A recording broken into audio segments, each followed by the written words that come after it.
புதியதாக வாக்காளராக பதிவு செய்த பின் தங்களின் பெயர் மற்றும் விவரம் தேர்தல் வாக்காளர் பட்டியலில் இடம்பெற்றிருக்கிறது என்று உறுதிப்படுத்த வேண்டும். மற்றும் நடப்பு தேர்தலில் தங்களின் பெயர் மற்றும் விவரம் தேர்தல் வாக்காளர் பட்டியலில் இடம்பெற்றிருக்கிறது என்று உறுதிப்படுத்த வேண்டும். அப்போதுதான் நமது வாக்குகளை செலுத்த முடியும். போர்ட்டல்ஸ் ECI கோவின் என்று டைப் செய்யவும். எலெக்ஷன் கமிஷன் என்பதை தொடவும். லாகின் என்பது தோன்றும். தங்களின் கைபேசி எண்ணை உள்ளிடவும் மற்றும் பாஸ்வேர்ட் உள்ளிடவும். அதன்பின் கேப்சாவை உள்ளிடவும். தங்களின் கைபேசி எண்ணிற்கு வந்த OTP-யை உள்ளிடவும்.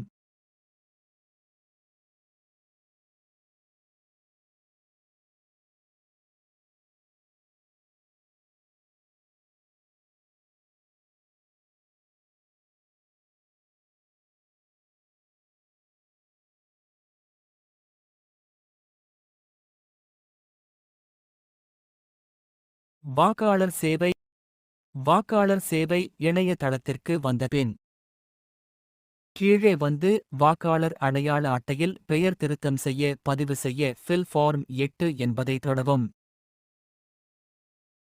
தங்களுடையதாக இருந்தால் செல்ஃப் என்பதை தொடவும். மற்றவர்களாக இருந்தால் அதர் என்பதை தொடவும். பிறகு ஓகே என்பதை தொடவும். பிறகு வாக்காளர் அடையாள அட்டையின் விவரம் காட்டப்படும். பிறகு ஓகே என்பதை தொடவும். வாக்காளர் அடையாள அட்டையில் பெயர் திருத்தம் செய்ய இரண்டாவதாக உள்ளதை தொடவும்.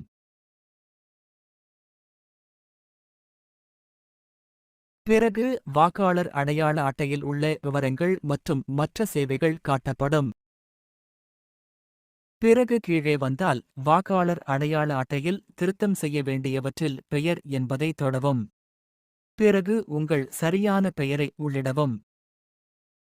கீழே வந்து தகுந்த ஆவணத்தை குறிப்பிட்டு அதனை பதிவேற்றம் செய்யவும்.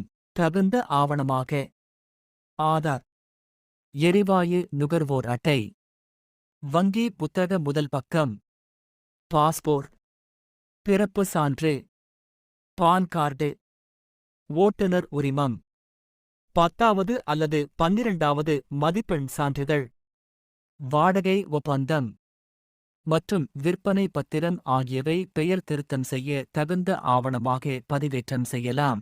கடைசி உறுதிமொழியாக நீங்கள் பிறந்த ஏரியா அல்லது ஊர் பெயரை உள்ளிடவும். கொடுக்கப்பட்ட கேப்சாவை பார்த்து உள்ளிடவும்.